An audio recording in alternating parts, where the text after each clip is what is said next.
आज सकाळ 11टारे केरळरू भुवनेश्वर अभिमुखे बाहरी केरल सरकार एथिपाई एक स्वतंत्र आंबुलांस जोगाई देइछन्ते। ए आंबुलांस रे 3 जन ड्राइवर अछन्ति।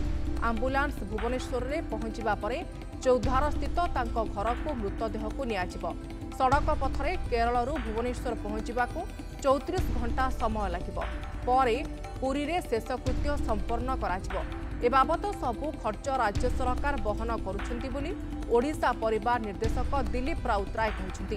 राज्य सरकार निर्देश में ओडिशा परिवार निर्देशक और स्वास्थ्य विभाग जुग्म निर्देशक डाक्तर अर्घ्य प्रधान केरल जाइछन्ति।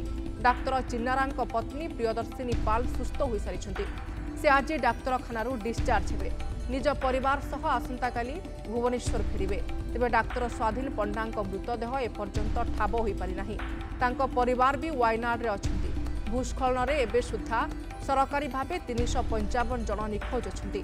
सेमानंको उद्धार पाई 10 रु अधिक संस्था नियोजित होइछन्ति। डाक्तर स्वीकृति महापात्र एबे आईसीयू रे चिकित्साधीन। भूस्खलन रे तांकर फुसफुस भीतर को माटी पसि जाइछि। डाक्तरंको उद्यम क्रमे किछि माटी सफा करा जाइथिले मध्य एबे भी अल्प किछि माटी रहि जाइछि। तांको स्वास्थ्यावस्था एबे स्थिर रहिछि। तांको मानसिक साहस देबा पई तांकर 3 जन सहपाठी तांको सहित रहिछन्ति। केरलर एक उच्चस्तरीय टीम भूस्खलन क्षतिग्रस्त चिकित्सा पई स्वतंत्र एसओपी प्रस्तुत करिछन्ति।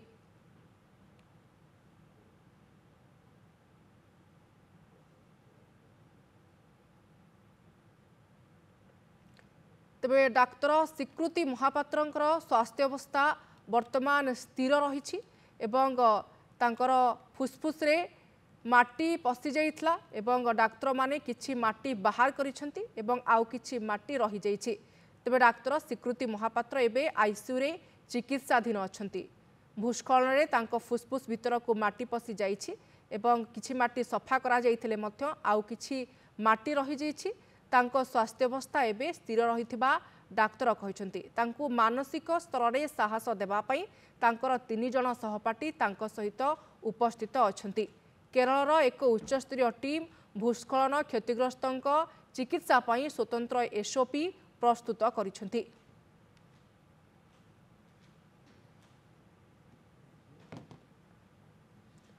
तेबे ओडिशा परिवार निर्देशकंकर ए संपर्कित रेकर्डेड फोन रहुछि सुनंतु। माने गोटे खुशीर कथा जे आमे जो 4 जन ओडिया व्यक्ति माने जो माने एठी फसी रही भूस्खलन रे ता बाद कौनसी ओडिया लोक ए भूस्खलन द्वारा से माने अफेक्टेड हिथिबार खबर नाही। तेणु वर्तमान सुधा से 4 जन ही अफेक्टेड। ता भितरु जने मृत घोषित हो सारी डॉक्टर विष्णु प्रसाद चिनारा तांकर मृत तांकर मर शरीर को आज आमे सड़क पथ जोगे भुवनेश्वर को स्थानांतरित करछु। भुवनेश्वर से तापरे तांकर पैतृक स्थान चौद्वार जिबे। चौद्वार से माने सेठी तांकर परिवार परिजन देखि साला परे से माने तापरे जाई पुरी रे तांकर शेषकृत्य संपन्न करा जिवो। तो केरल सरकार तांको पई गोटे स्वतंत्र एम्बुलेंस जोगे दैछंती एवं ओडिशा सरकार को तरफ आम समस्त माने जीवा आसबार समस्त खर्च बहन करेंगे बोली ओडिशा सरकार कहते। ओडिशा सरकार को सहयोग रे जो पेट्रोल माने जो गाड़ी तेल पड़ो ड्राइवर्स 3 जन जाइछंती तांकर खाइबा खर्च पुणी फेरिबा खर्च सब खर्च ओडिशा सरकार बहन करेंगे। एटा हला डॉक्टर चिनारा कथा। डॉक्टर चिनारा धर्मपत्नी श्रीमती प्रियदर्शिनी पाल सी आज डिस्चार्ज होचंती हॉस्पिटल रु एवं से डिस्चार्ज हला परे सी काली तांको बापा एवं भाई को सहित से माने भुवनेश्वर प्रत्यावर्तन करिवे फ्लाइट रे एवं से फ्लाइट रो समस्त खर्च मध्य ओडिशा सरकार बहन करिवे। एवं आमे चेष्टा करूछु जे डॉक्टर स्वाधीन पंडा जे कि एजाबत निखोज अछंती। तेणु वर्तमान सुधा पाखापाखि 355 जन ऑफिशियली 355 जन निखोज अछंती। ता भितरे डॉक्टर पंडा अन्यतम। तेणु आम भगवान पाखे प्रार्थना रहिबो जे जदि डॉक्टर पंडा जीवित मिलगले आम पाई बहुत खुशी हबो। आम पाई आमे भाबिबो भगवान आम प्रार्थना सुनिछंती।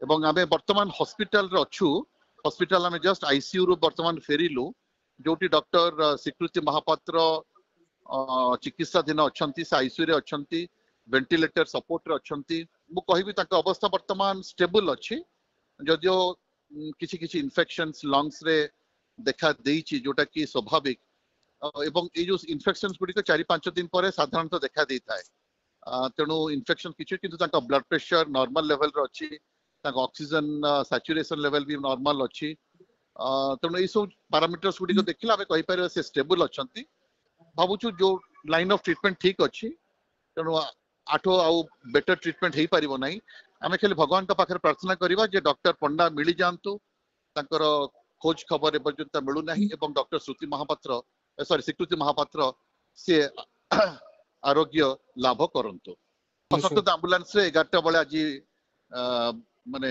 सड़क पथरे ताको आज आमे शेष सम्मान जणै कि ताको आज विदा कलु जिला प्रशासन तरफ भी तांको अधिकारी माने थिले आमे थिलु एवं तांको 34 घंटार यात्रा अतिक्रम करी समाने पहुंचीबे भुवनेश्वर ठारे 3 जन ड्राइवर्स अछंती तेणु समाने राति दिन गाड़ी चलेबे बोली निष्पत्ति नैचंती तेणु से 3 जन ड्राइवर्स माने जाइचंती एवं ओडिशा सरकार से खर्च समस्त खर्च यातायातर खर्च बहन करिवे एवं से निर्भर प्रतिश्रुति ओडिशा सरकार को तरफ दिया जाइछि तेणु आम आशा करिबा समस्त सहयोग तो आम प्रदान करिछु आम भगवान के पाखरे आम प्रार्थना करिबा जे जो माने बंचिचंती से माने सुस्थ हो जातु एवं जी मृत एवं आत्मा सद्गति लाभ कर।